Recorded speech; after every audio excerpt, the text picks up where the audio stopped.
한국전쟁 발발 72주년을 맞아 미국 하와이에서 추모 행사들이 열렸습니다. 존 아퀼리노 인도태평양 사령관은 최근 러시아의 우크라이나 침공은 6.25 한국전쟁 당시 북한의 한국 침략과 비슷하다면서 이웃 국가의 영토와 국민을 지배하려는 욕망에서 비롯됐다고 지적했습니다. 전 국무부 고위 당국자는 북한 등 전체주의 국가들의 협력이 지속되고 있다며 이들 위협에 대응하기 위해 미한 관계 회복과 영내 동맹국 간 긴밀한 협력을 강조했습니다. 첫 소식 박동정 기자가 보도합니다. 지난 25일 미국 하와이 태평양 국립묘지에서 6.25 한국전쟁 72주년 추모 행사가 열렸습니다. 존 아퀼리노 인도태평양 사령관은 6.25 한국전쟁에서 함께 피 흘리며 싸운 미한 동맹을 강조했습니다. The Korean War started as an act of aggression very similar to what we see today in the Ukraine. A desire to dominate a peaceful neighbor's territory and people. And just like we saw 72 years ago, the Soviet Union and the PRC approved and supported the North Korean plans. Authoritarian regimes in North Korea and the PRC approved of the Russian invasion of the Ukraine.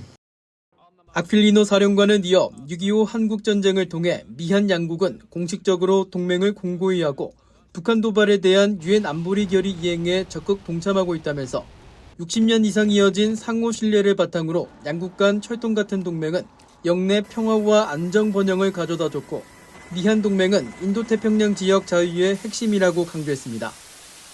데이비드 스틸웰 전 국무부 동아태 차관보는 24일 한미 자유안보정책센터 등이 하와이에서 주최한 6.25 72주년 관련 토론회의에 참석해 북한의 남침을 가능하게 했던 중국과 러시아의 지원을 비판했습니다.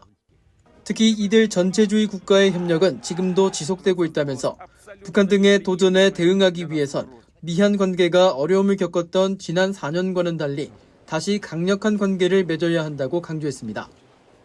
One, we need to make the U.S. bilateral relationship with the ROK stronger. And there's always room for that. But number two is we have to increase the participation of that bilateral relationship in the region as well, because the threats in the region aren't limited to North Korea. 한국의 전임 문재인 정부에서 한미연합사 부사령관을 지낸 최병혁 장군은 이날 토론회에서 한미동맹이 최근 5년간 정치적 환경 변화에 따라 크게 약화됐다고 지적했습니다. 한미동맹의 우리 공동의 적인 김정은과 북한 집권 세력들이 그들의 정치적 의도나 전략적인 목표, 도발적인 행동들은 하나도 바뀌지 않았는데 마치 그들이 한반도 평화 정착을 바라는 것처럼 기만을 하고.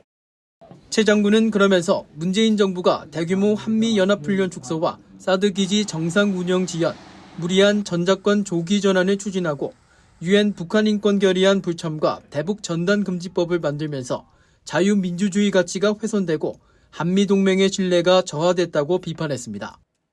그러면서 미한 양국이 자유민주주의 동맹으로서 핵심 가치인 자유와 민주, 인권에 대한 확고한 신념을 공유하고 북한과 중국, 러시아 등 전체주의적 패권국에 맞선다는 인식을 공유해야 한다고 강조했습니다.